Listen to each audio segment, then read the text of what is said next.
Good evening.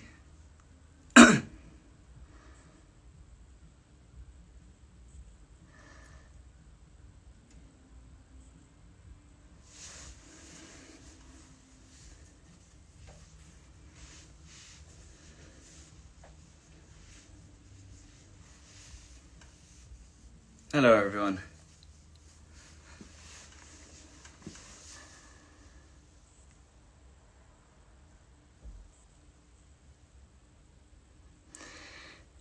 Whoa, 16,000 people already. Let's keep it going. Okay, so I've been doing this little thing, started the other night with modest golf player Tyrrell Hatton. And I wanted to keep it going, I think, just because I've got some spare time. I know there are, like we all do, I know there are people out there that want to watch me on Instagram Live, whether it be people listen to me playing tunes like I did last night, or this kind of thing where I've been like just chatting to people, and whether it be a sports person, obviously the first couple have been first couple are going to be sports people. It might end up being actors or just kind of singers or just people I know. And it's more of like it's kind of like I've got questions and I've got like little talking points, but just more of like a chat. And if you're interested in football or golf or acting or singing or something like that, it might be something that you want to listen to. Obviously, I don't know what you're into, but I know what I'm into, and I know that other people are into similar stuff. So I started off with Tyrrell the other night, and tonight, I've been speaking to Mr. Ramsey. Aaron is an unbelievable footballer. He's had an unbelievable career, starting out at Cardiff City, and then going on to Arsenal at a very young age, making his debut there under Arsene Wenger. Played in the European Championships for his country, Wales, and had a very decorated career at Arsenal, in some great teams, and we'll talk about that in a bit. But and also his recent move to Juventus in Italy. They're currently sitting top of the league, so that's an interesting topic as well. He's also into music. He's into golf, like myself, and yeah, I know the guy. He's a lovely fella. And you're going to see a very nice fella, very lovely family man, loves his football, loves his golf, loves his music. And yeah, I've got some little talking points. I've literally made little bullet points here on my phone, and I'll touch on some stuff. But we'll go off cuff. It'll be a bit of a laugh. Let's see what happens. Let's get Aaron in here. 20,000 people watching. This should be a good time. Let's have a look for Aaron. Where is he? Let's have a look. There he is. He's watching.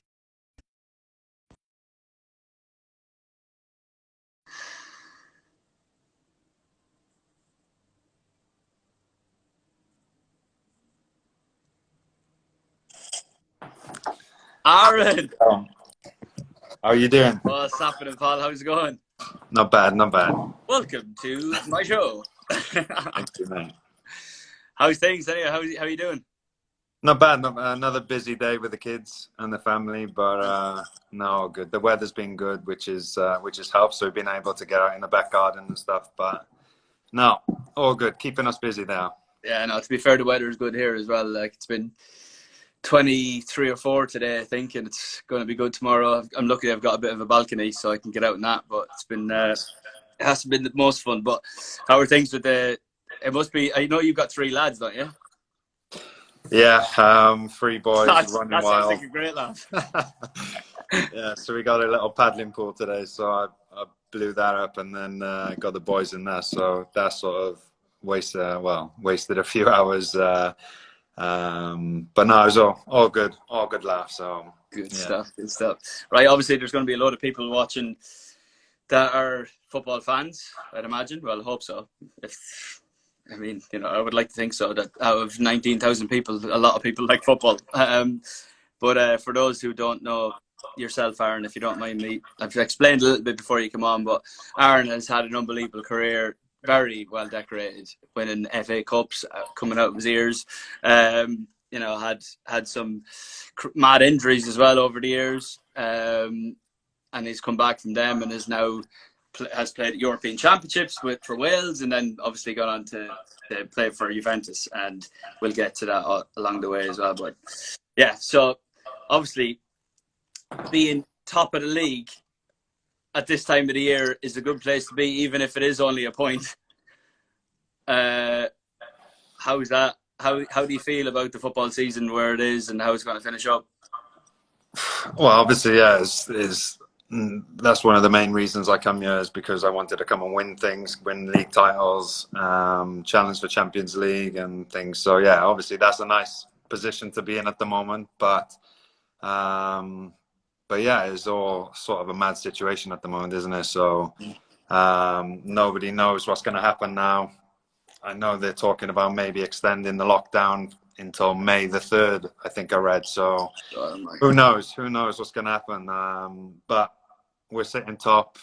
I'm loving the football at the moment. You know, I'm started to get into playing my position and doing well. So yeah, it was a bit of I was just starting to do that as well. So that was a bit of a thing for me where this come at the wrong time. But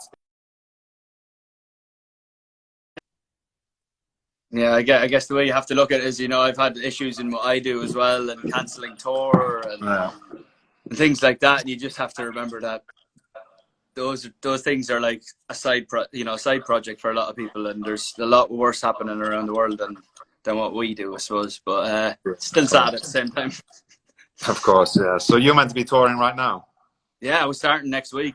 Starting in Nashville next week. Yeah. The 20th we were starting. So what's that, about 10 or 11 days from now? So yeah, bit of a shame, but well, actually a huge shame. But when it's completely out of your control as well, you don't feel as if you could control it in some shape or form, you wouldn't feel as bad. But exactly. Yeah. That must be so frustrating. You spent all that time writing something up, and then all of a sudden this hits you for 6 sort of thing. But literally, it took 15 months to write the album and write and record the album and get all the preparations of how I was going to promote it and stuff like that. And then the week the album comes out, just go, shut down, you're going nowhere, everyone's locked at home. But that's just, as I said, that's just the way it is. I was just thinking about it there. I'd say the first time we properly met and had a chat was Ryder Cup Paris. Yeah, I remember yourself, your age of Dave, and from Avid, and the Ox coming in to the. I was in the tour or in the team room after the boys won the Ryder Cup. I mean, what a day that was! As a golf nerd, as 2 golf nerds chatting here, I mean, it couldn't get any better. Oh man, it was incredible. I got it just for the final day. We were sitting on a bit of a healthy lead when we got into the last day, so I was just buzzing for the whole experience. And then going on to that first tee, and the noise that the crowd were making there. I don't know how they could tee the ball up and hit. I don't know how they managed to do that, but it was just incredible. A great day. Followed a few people around, a few beers sunk as well, but same, yeah. I think when we met, we were fairly well on it. Yeah. But yeah, it was obviously then spoke to Mark, and he managed to get us in there as well. So that's when I bumped into you boys in there then. Yeah. It was unbelievable. The atmosphere in the room, I think if you're a sports fan or a music fan, you want to know what they do in the dressing room. You want to know what they're doing before the gig, after the gig, before the game, after the game, what goes on. And as a golf nerd, I want to know what happens in a Ryder Cup team room after it. And we're very lucky to be in a winning team room. I thought that was one of the better days of my life, to be honest. Yeah, it's incredible. It's looking back on that, that's such a privilege to be there in that moment, so exactly. To take that in and to actually digest it, we realize how lucky we were on that day to be a part of that. Yeah, and I won awards and sold albums, and you won cups, and yourself and Ox, the 3 of us were kind of just standing around, just be like, this is just insane. Because when it's not your thing, you're just like, God. Yeah, you're in awe. You're in Incredible, awe. yeah. I was also thinking I think we were meant to play some of, yeah, you know, I've got a glass of rosé here I was going to tip into. I was, I think Maka was telling me that you and I were meant to play together at the BMW. Yeah. Like, I think it was like 2017. Did you win the cup that year? Did you? Yeah. And I swear, did you not I beat think Chelsea? so. Did you score? Yeah, that was, yeah. We beat Chelsea that season. So, that year, I think. I mean, it's not Was a it bad that or reason. 2018? I don't know. I mean, when you've got this many FA Cups as you can just kind of leave a couple of them behind. But you've obviously, you win 3. Yeah, 3. And you've scored winning goals in a couple. Yeah. I mean, it's not a bad day out in the sun, is it? Really, at Wembley, you had the chance to play golf with me. You had to go. You had to go and ruin it by going playing. Yeah. Unfortunately, I was busy that day doing something else. But no, it was you know, to actually live your sort of boyhood dream. To, you know, when you're having a kick about with your mates in the park and you're thinking, you know, this is the FA Cup, I'm going to score the winner, and then you dribble, and then to actually go out there and do that, it's just an amazing feeling. And you know, I've lived my childhood dream, so yeah. You know, and to do that again, I know. I don't know. I was just thinking, like, you know, like, I think people obviously have a perception when footballers are at that level of profession, they have a very stern face. They've got a very much of a game face on. And then listen to you talk about this now, I think is unbelievable. As a football fan, grew up my whole life, been to many a football game, you know, giving out about players and blah, blah, blah, blah. And their boyhood dream is to go to Wembley and lift an FA Cup or score in a final, and you've done it. And hearing you talk about it now is pretty sweet as a football fan. So I'm sure if there's people listening to this to be buzzing. So how are you keeping fit? How's that going? I've just been, you know, doing the programs that they've sent over, you know, keeping fit most days. And, you know, but it's not the same as training or, you know, playing games is where you have no worries about, you know, putting on weight or anything like that. So, I know. You know, it's difficult because my wife, she likes to cook, and yeah, I know she's big into bacon and stuff, isn't she? Yeah, and I like to eat, so it's not a good combination. So. No, yeah, but you know, when I'm back at it, you know, I'm pretty strict. But at the moment, it's difficult. You know, got all the kids' biscuits and or you know, I'm just raiding that every time I'm gonna have a cup of tea or something. So. How old are the lads? One's 4 and the twins are 18 months. I seen you were doing some sort of hand painting the other day. It looked like a great idea, as you said. Yeah, it started off as a good idea, but you know, I'm quite funny with things like that. Even when they're eating their foods or something, I've always got to like be on it and clean the little mess up.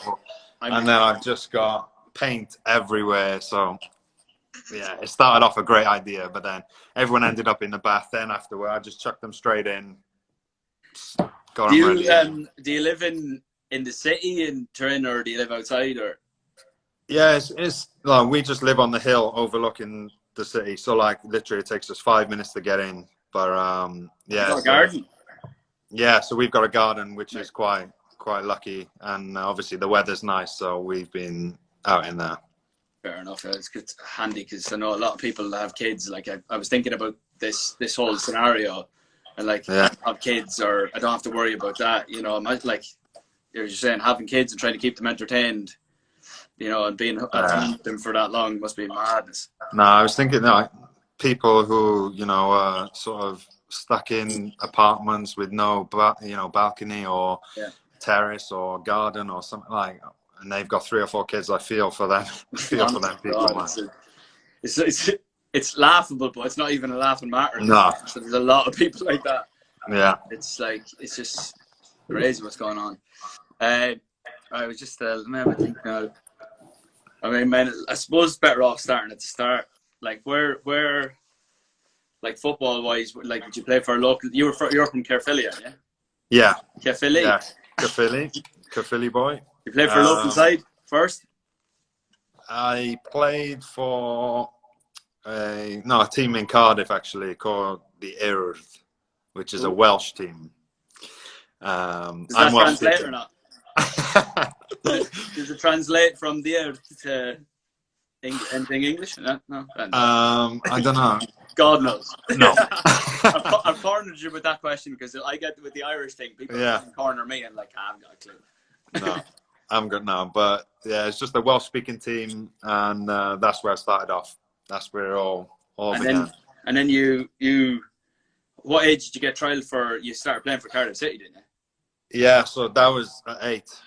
But then I actually signed with them on my 9th birthday into the youth system there. So yeah, I was with them since I was 8, really.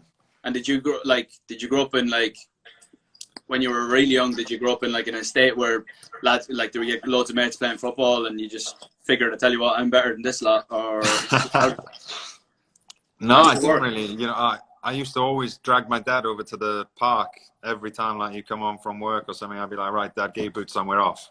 We're going to go and play. But I suppose some of my mates, you know, we used to play, you know, on the green and stuff. But very rarely. It was, you know, being Welsh, rugby's the main sport there. I was going to say, yeah. You know, I had a few people questioning my decision at that point, but I think I made the right decision in the end. And were you a big lad, or were you a skinny lad like myself, or? Yeah, and just not a big lad, not a small, but like, you know, just normal. Yeah, and then so you started playing for Cardiff, and then like was the coaching good, or were you just really persistent, or was it a mix of both, or? Yeah, no, we had some great coaches at Cardiff, but it was quite lucky that, like I said, I started off playing for the Earth, and then Cardiff then started off their under-9s team. So our coach then sort of moved into Cardiff and brought all of our team into the Cardiff Academy. Really? And that's how we got going. So listen, kids, if you live in the Wales area, you need to go and play for the Earth, because they're all going to get dragged into Cardiff City. And then you made your debut at 16. I mean, there's so many, like, especially at the Arsenal thing and the Cardiff thing, there was a lot of like young lads being brought into teams at around that time. I think the bigger clubs slowed down for a little bit after your kind of era. But like around then, there was a massive surge of young lads getting into big teams. I'm a Derby County fan, so I remember like all the. Don't look at me like that. I remember all like these. Like, I've heard this. I've heard, yeah. I remember like a massive surge of young players coming into teams, and I know that you said, you know, we were saying that you made your debut at 16 for Cardiff. That must have been like ridiculous.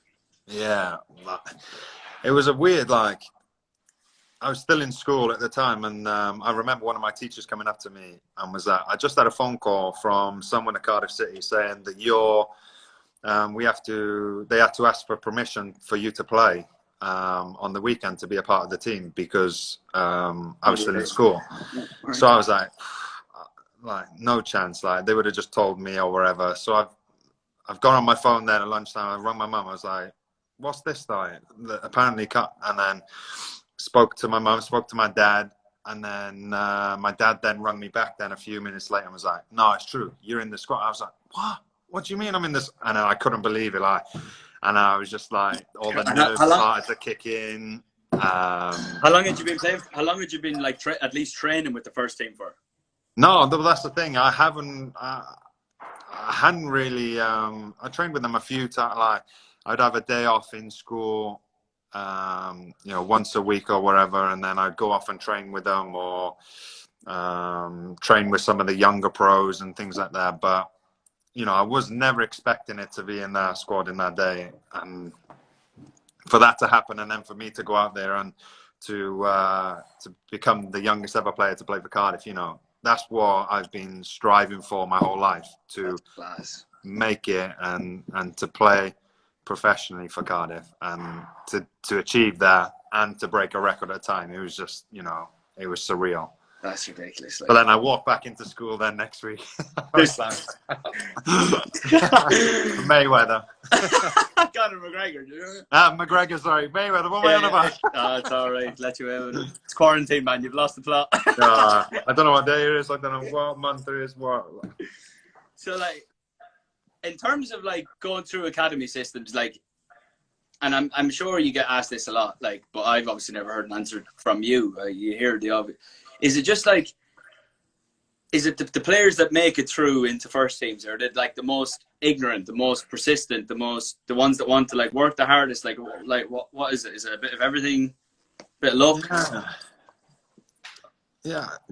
I was obviously, because I was there for such a long time. I've seen so many, unbelievable players and talented players throughout all the age groups, and you were thinking, he's going to make it without question. He will go all the way, and he will be an unbelievable.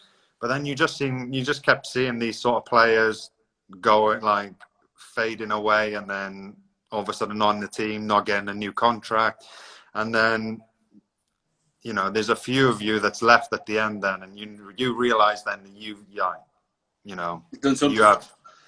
have half a chance. So I don't know. I think I was always determined, no matter what. That's all I wanted to do, is become a footballer. So I was so determined on that, and drilled into myself every single day, like, that's all I'm going to do. Would tell all my teachers. Everybody would laugh at me, saying, "Oh, don't come crying to me when you don't make it," and things.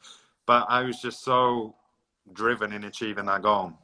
Yeah, no, I was the same. Like when I was younger, like I wanted to be good at school, but I had no and I did all right. I was like a B, C student. Like I was decent. Yeah, I think same. Yeah. But I just had it's not like I was a little arsehole or whatever. But I was trying to be as good as I could at that. But I was just so interested in trying to make it, and I would come from a small town like yourself, and like trying to think, how can I get out of it? Even though I love this place, and even like more so now, like that I've grown up, I love the town more than I ever did. But when you're young, you're trying to get out of that small town system, and I remember like a couple of teachers and a couple of head teachers at the time sitting me down and being like, this is like, it's very tough industry to get into. You're probably not going to do it, blah, blah, blah. And that just drove me on even more. Yeah. Like at the time, I don't think I could afford like a French book or something like that, and he kind of sat me down and said a couple of things, and like after that, I was just like the most driven 15-year-old of all time, and just I completely agree with that. And then obviously you, like I think if I'm right in saying, I've got some bullet points, but I remember like just from like watching Sky Sports and stuff like that. I remember you like signing for Arsenal for about, it was definitely less than 10, was it? Yeah, no, it was 5. 5, yeah. Yeah. So like coming from Cardiff, like why Arsenal? Was Wenger a Paul? Was he? Yeah. No. It was sort of happened so quickly as well at Cardiff. I broke into the first.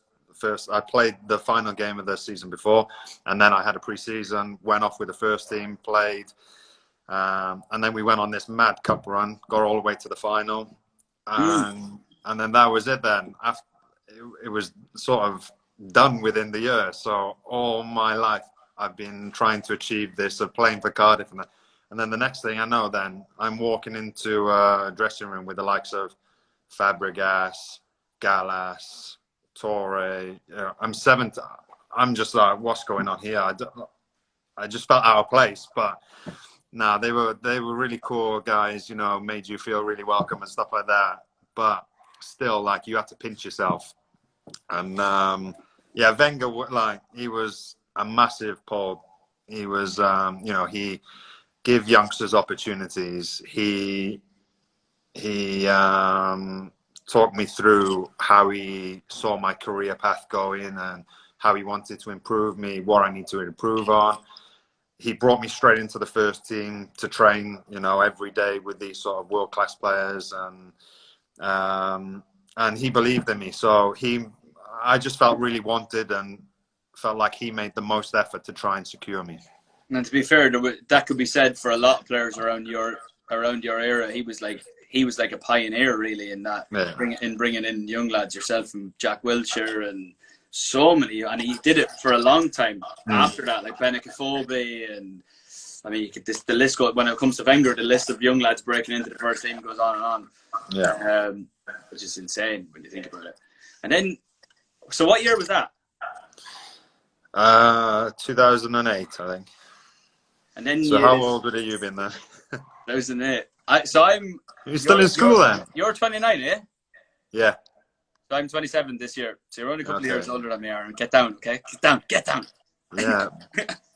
So 17, you'd have been 15. Yeah, I was just about to go for the X Factor. Ah, okay, yeah. Which is madness. Yeah, so you've experienced it all the same as well, being thrown into the deep end at such a young age. Yeah, and that's why I think these kinds of conversations are good, because you never really get to hear like two people that have done a similar thing talk about it. Obviously, I'm a massive football fan. I assume in some shape or form you're a music fan, whether it be mine or not. That's a different story. But I like to know the ins and outs of how you get to places and and things like that. But very interesting. And then you broke your leg in 2010, no? Yeah. Broke my leg. I'm sorry to bring it up. No, it's okay.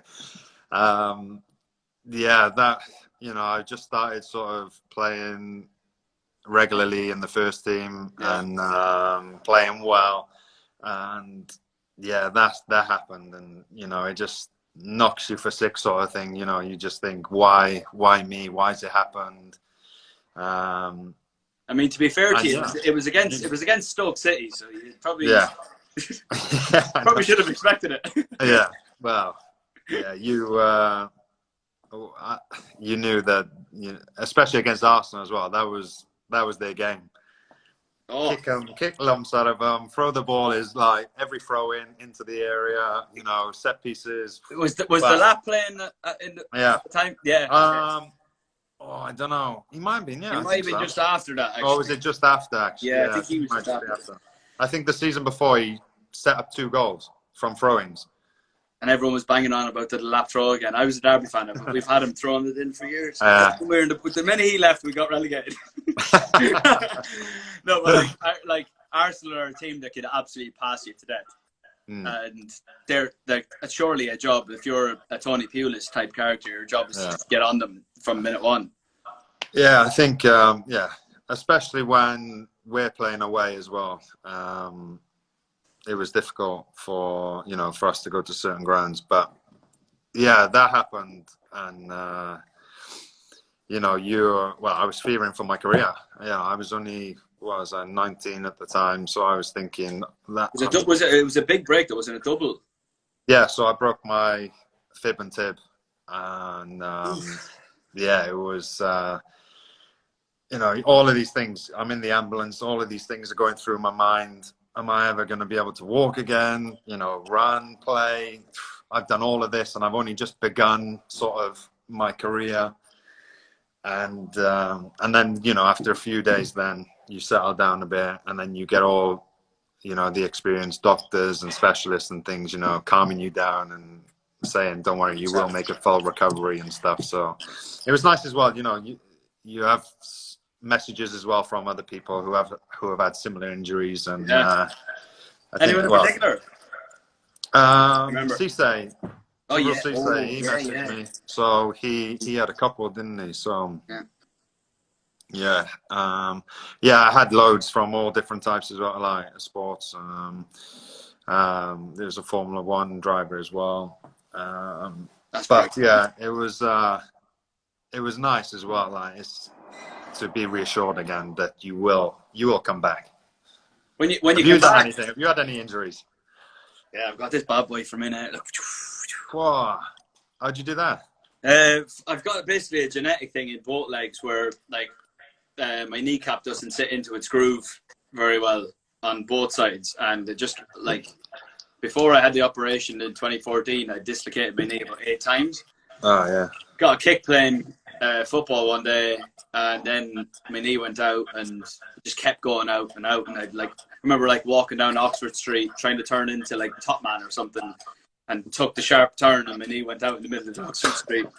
And so honest to God, just like loose, elasticated, and I've only got little legs. Don't take the piss. And, I ended up having to go over to Colorado and had my knee done over there. But yeah, it was like any sort of injury. I think because we're so used to seeing football players get injured, we just say, it's fine. He'll be back in 8 months or whatever. And you don't see what goes on the inside. And I was lucky enough that I got to do my rehab at Chelsea. I spent every day for 4 or 5 months down there, and different experience altogether, but a good one. But yeah, no, it's a shame that at such a young age you went on loan at the time, no? Yeah, to your rivals. To your rivals first. Well, I didn't want to talk about that, but if you must bring it up. But that didn't go to plan. So yeah, I went back. How long did you last at Forest? So it was just a month, but about 3 games got called off because of snow, because it was mad snow and stuff. So you're better off. Yeah, but I went back to Cardiff then. Do you know? I was thinking I went to Forest as well because I knew one of my best mates used to play there, so he was convincing me to go there. Chris Gunter was there, he was like, "No, come, you'll love it, you'll play." So he convinced me to go there, but yeah, and then I didn't manage to play as many games as I would have liked because I needed the games. I needed to get some sort of confidence back in my leg again, making a few tackles and stuff like that. So then I thought, do you know what? I just want to go back to Cardiff now, go home. I wanted to at the beginning, but then I thought, I don't want to go back and it to be, a failure or something like that. But I went back and we did well. I think I played 6 games and we won 4 and drew 2. So I was happy with that. That's a good loan spell if you ask me. And then obviously, what did you by the way, what did you think of the championship? The championship's tough league. I think tell me about it. Yeah, it's so many games. There's so many teams that are fighting for their lives. There's every game is a fight. You get the few teams that are I haven't played there for a while, but when I was there, you get a few teams that try and play at home, but then away from home they're launching balls and things like that. So it's very unpredictable. I think it's just a grind as well to every week in, week out, you have to keep trying to produce and just trying to get 3 points, no matter how you're playing. And yeah, it's difficult. It's a difficult league. And also, you literally have if you ever had to have depth in squad, it has to be in the championship. To try and get yourself promoted, you at least have to have mid-20s players, 25 players. Yeah, of course. There's so many games. It is madness. And then you obviously went back to Arsenal when the leg felt good, and then it took off. Then you took off. Yeah, it was. That was nice because went back there then, and got a start then against Man United, and that's when I really felt like I was back. When I scored the winner against Man United, one of the biggest games of the season for us. And I can see the smile on your face now. You said yeah, because that was a moment for me where I felt like that I'm back from this and I'm good. So that was such a sort of it hold a special place for me, where that was the moment where everything was going to be all right again. Yeah, well, I mean, obviously you needed a couple of loan spells to trust your leg again. Trying to go in and a couple of tackles in the championship must have been a bit nervy. And then to go back and score against United, and then you won the cup that year, didn't you? Yeah. So no, a couple of years after that, maybe. No, it was a couple of years after that. Yeah. It took you about a year to get back, maybe was it or so, and then a couple of loan spells. Yeah. So it was about a 10-month injury where I was back fully fit to train, and then went out on loan and stuff, and then it took me a good year and a half, 2 years. I know I said that was the moment where I felt like, yeah, I'm back and I could play again. But it took me to get my confidence back, my feel back, the rhythm and everything. It took me a year or a year and a half really to fully trust myself. So that happened in 10. You're talking about a couple of years after that, maybe a bit longer than that, but then with the loan spell. So you're back at Arsenal maybe end of 13 or? No, so that, like, when was that? 2010, 2011. I was back then, 2012, 13. Yeah, right. I think. And then 13, 14 then was the season when I really sort of, it kicked off. You won the cup that year. Yeah, that was the year when we won the cup, yeah. Literally, yeah. So, hold on, you won the cup that year. Do you not, like, you scored in that final? You scored in 2 finals out of 3. Yeah. Scored against Chelsea, scored against them. Yeah, so, yeah, that season was just, you know, everything I hit was going in. When you're in that bubble, is the best place ever to be, because, you know, everything just seems to be dropping into your path or going your way or wherever. And yeah, we was top of the league. We were, you know, Champions League and things like that. And then Christmas time, I got injured, and then I tried to get back as quickly as possible because I was in such good you know, the best form of my career. I was like, I need to get back. We're top of the league. I need to help. I need to do everything I can to get back out there as quickly as possible. And then I had a few setbacks, and a 6-week injury probably was what it was. Ended up taking about 3 months because I just had a couple of setbacks. And then, yeah, so I missed the Champions League games. We didn't finish top of the league. But we managed to get to the FA Cup final, and then obviously to score the winner, that was just unbelievable. Ramsey! Because we waited so long as well to win some silverware. So, but you went on a bit of a run after that, no? Yeah, well, we won a few FA Cups and a few Community Shields and things, you know. Yes, but just a few. Yeah. Leave it out. You won you scored in that one. I remember this because this was the start of the, like, oh, Wenger can only, you know, like, win the FA Cup and blah blah. People just, this was the start of, like, Wenger out period. Yeah. I remember, and I was always such a Wengerman, and I'm sure you are because he helped you so much. But you won the cup then the next year. Is that right? 14, 15, 17 were yours. Yeah, we won it back to back, and then had a break, and then won it again. Just a quick little 5-minute. Let me revert back to my phone for a second. I'm just going, all right, okay. Towards the end in England. This is what I've written down, towards the end in England. So literally I've written that down. So yeah, as you say, there was a two year on the bounce, then a gap, and then won it in 17. But from what I remember, this was a good one, this one.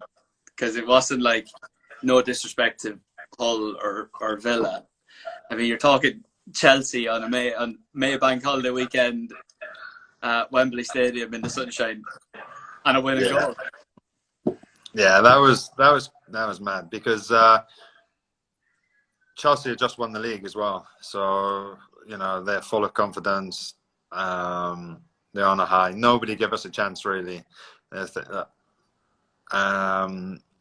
because we hadn't done so well in the league, and yeah, we finished outside the top 4.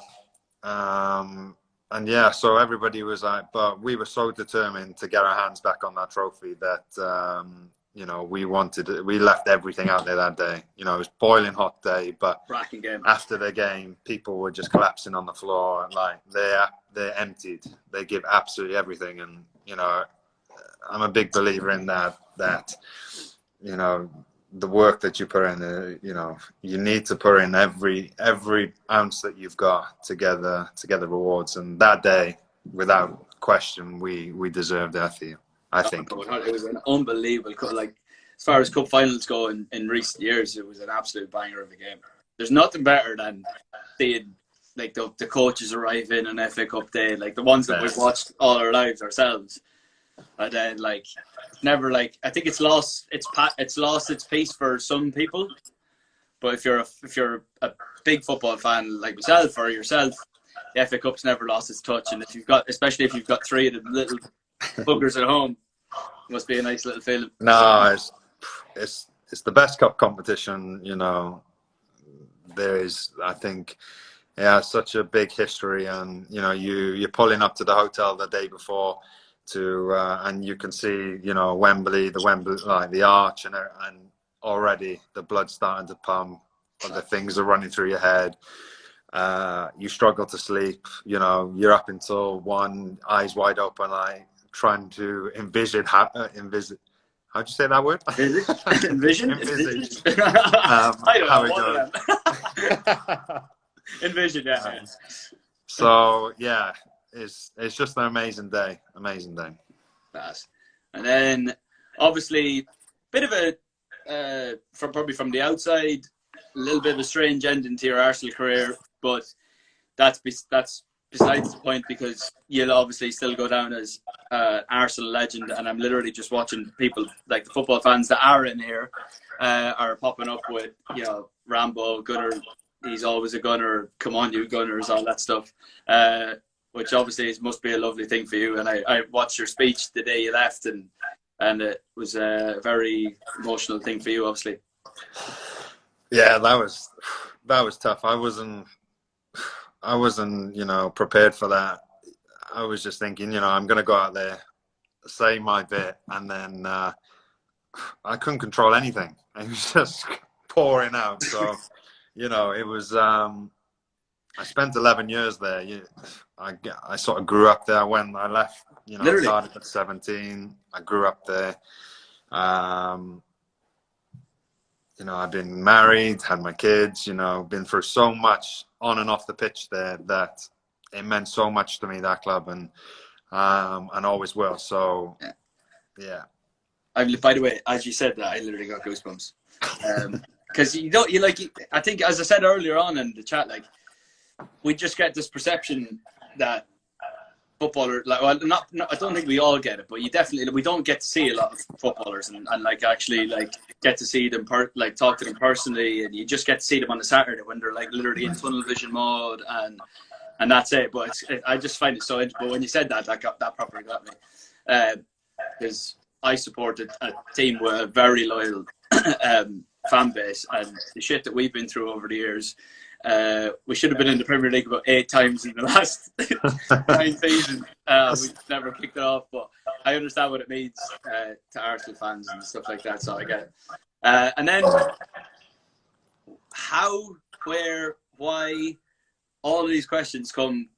Why Juve? Surely there were multiple clubs coming looking. Sarri pull, you know, the Serie A kicking off at the time. What were the reasons why you went over there?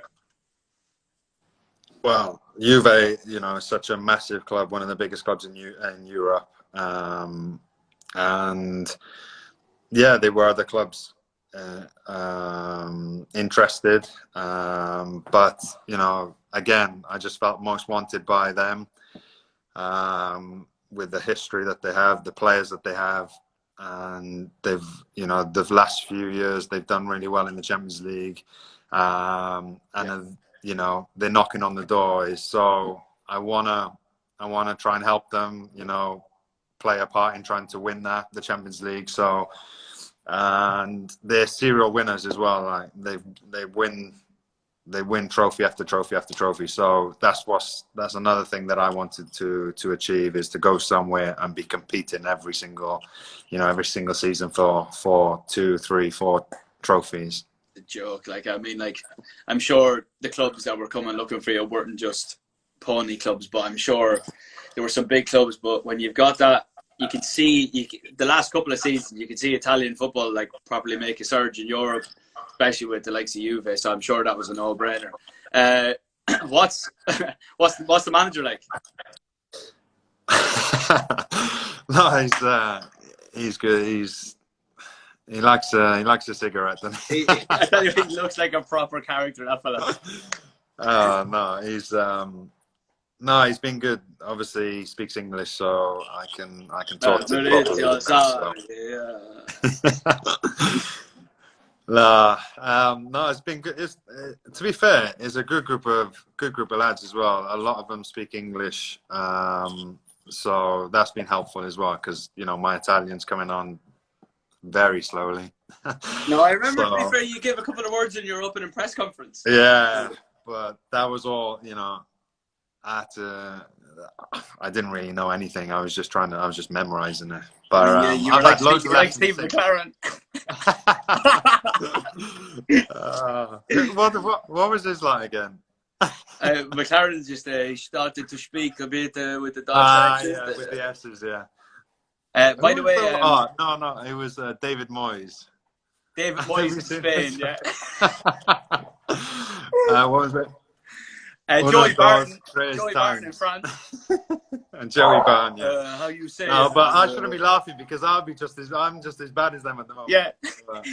I like it. Yeah. By the way, I just was looking at the bottom of the screen as we were talking about this. Do you know the name Ben Winston? Does it spring to mind? Sorry? Ben Winston. Yeah. Ben Winston is a good friend of mine. He's quite involved in Arsenal Football Club. He's the executive producer of the Late Late Show with James Corden. Him and James are good. Okay, yeah. But he's a very good friend of mine. Good, lovely North London boy. Yeah. Huge Arsenal fan. I just seen him pop up there, and he said, "Niall Horan, this is your finest moment out of everything that you've achieved. Aaron Ramsey's interview is your finest moment." By the way, Ben has been very involved in my career over the years so for him to say that. Cheers, Ben. Come on. But yeah, so like obviously I'm sure you must be sick of answering the question. But there's some quality players like Dybala or Ronaldo that you get to play like in a midfield role with. Like, surely that must be unbelievable. I mean, you've obviously played with, as you said, like earlier, Torre, Fabregas, etc. Surely at 29, this is like you're like probably in the best physical you've been like in your career, and now you play alongside Dybala and Ronaldo and stuff like that. How was that?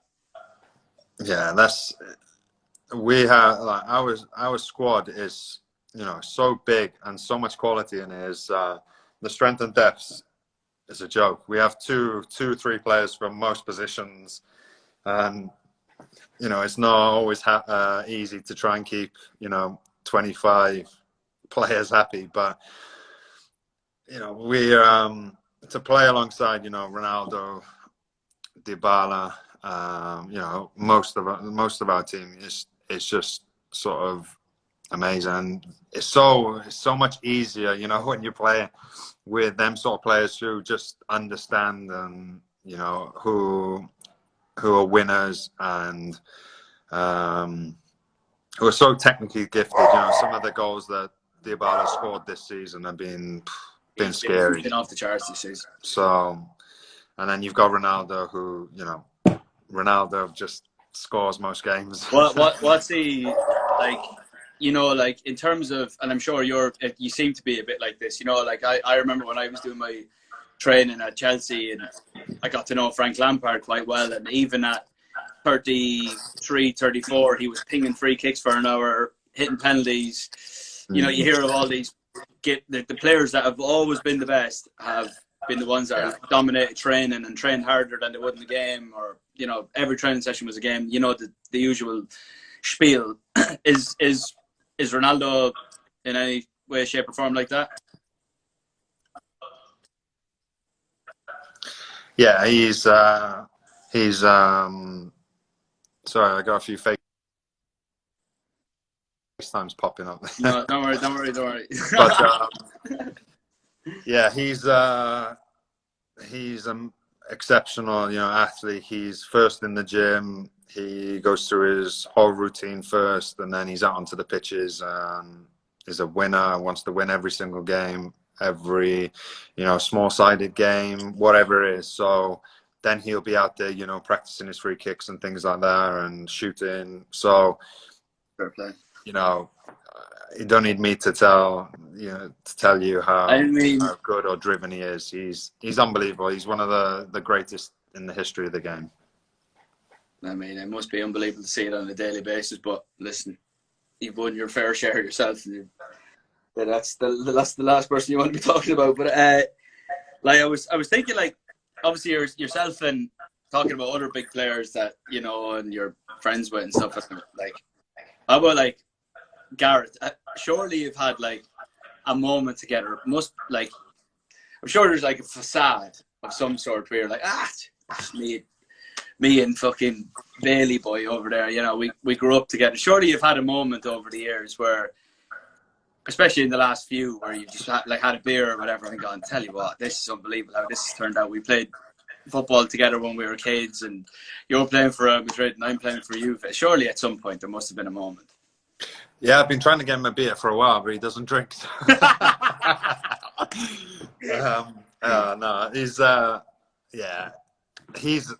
he's unbelievable as well. When he's in full flow, is something. He's so powerful, so quick, taking on players, and then just banging goals in from all sorts of angles. So, but yeah, he's had a unbelievable career, and to go to Real Madrid and to score as many goals as he has and to win as many things as he has, to scoring, I think, a couple of Champions League finals, some ridiculous goals. The bicycle. Some of the criticism and things like that he's had is so unfair. He's done so much for that club and won so many things for them as well. So, I mean, like, he's, as you say, he's won so much, but he's one of those that's been injured a few times and it's held him back, but it hasn't, because he's also turned up in the biggest moments in the biggest games. Yeah, of course. Surely that's how legends are made, in my eyes. I just thought, while we're on Gareth Bale and that, 26. What about the Euros? That was just a mad experience there. Because you were you were probably one of the younger players to play for Wales as well, I'd imagine, when you made your debut. Yeah, but the thing is, I took John Toshak's record off him at Cardiff. So I think he didn't play me for a while there. For Wales. So you probably could have played at 15 and they held you off for a couple of years. Yeah. Well, that's what I tell myself anyway. No, I'm joking. Yeah, I'm sure Toshak's a nice fella. He seems like he's all right. No. But I think I was 17 or 18 at the time. But the Euros was just some crazy experience. That it was just one of the best times ever as a footballer, and it would be hard to get some sort of high like that again. You're around some of your good mates for 2 months. You're with and then every game you're winning again. Like, what are we doing? We're finishing top of our group. That was insane. What's going on? And then, okay, we're into the round of 16. Yeah, okay, we'll see how. No, we've won that. And then it just kept going and going, and the momentum, the country, it was just an amazing experience. Like, we Ireland had a good run, obviously not to the extent that you boys, you got to the semis, but like, when countries are not used to being in big tournaments and you see them getting behind, and you were Chrissy Coleman's boys and it was kicking off, and I'm sure all of the bad days that you'd had in a Welsh shirt must have been like definitely paid off in those games, and feeling the Welsh coming after you everywhere you went across the country must have been insane. The power. Yeah, we've had our fair share of like bad days for Wales. Oh, yeah.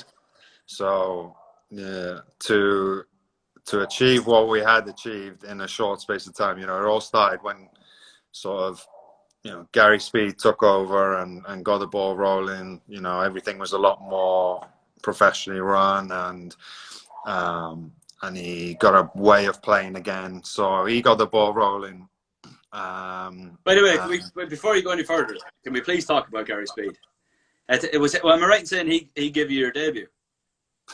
No. John Tosher gave me my debut. Gary Speed not too far. But Gary Speed, he made me the captain, the youngest ever captain. So yeah, that was unbelievable to be for what he's achieved in the game as well, in the center of the park like me, and then for him to believe in me and trust in me and give me the captaincy at that age, it was just so nice for me to have that and have his backing, from such a legend like him in the game. Was he as nice as they say?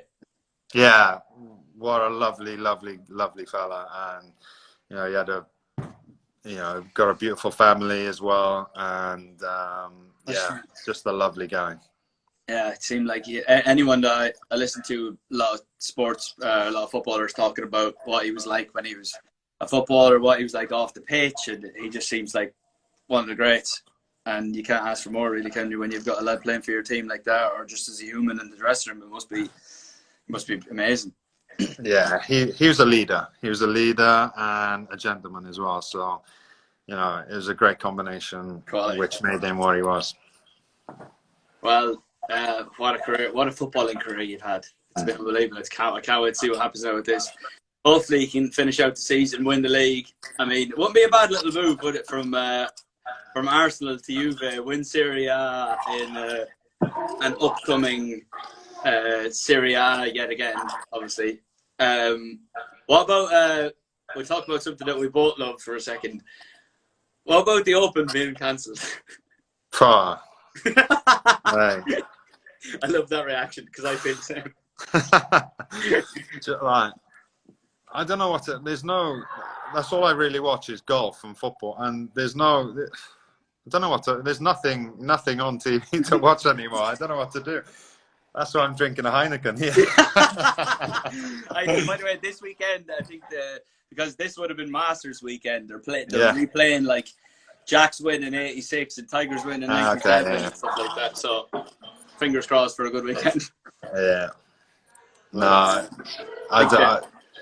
hopefully we get out of this situation as soon as possible, and everything returns to normal, because it's difficult at the moment. It's a sad state of affairs, to be fair.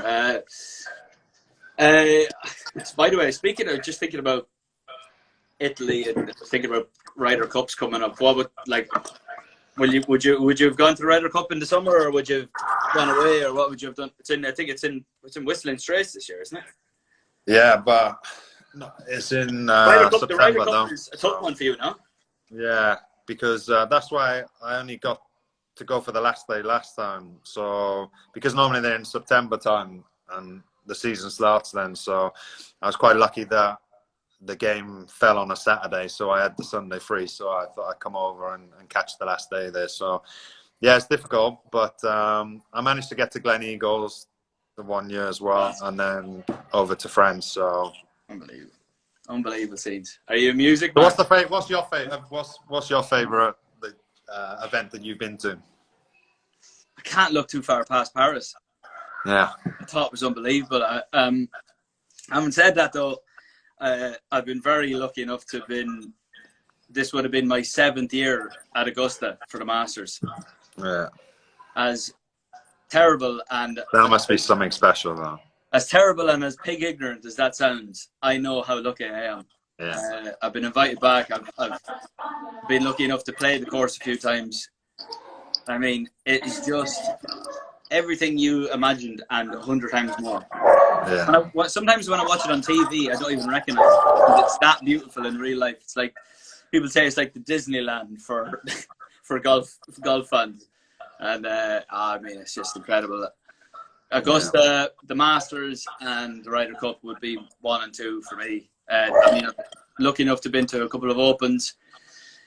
It's special. You can feel it, especially I haven't been to one at St Andrews yet, but you can feel, that whole British Isles thing, which is very nice to feel. And the Open at Portrush was incredible. But Ryder Cup and the Masters would be 100%. Yeah, I need to do the Masters one day. That's Oh, on my Aaron, bucket list. come along. I need to do it. Come along. Well, I know I'm going to ask for a ticket.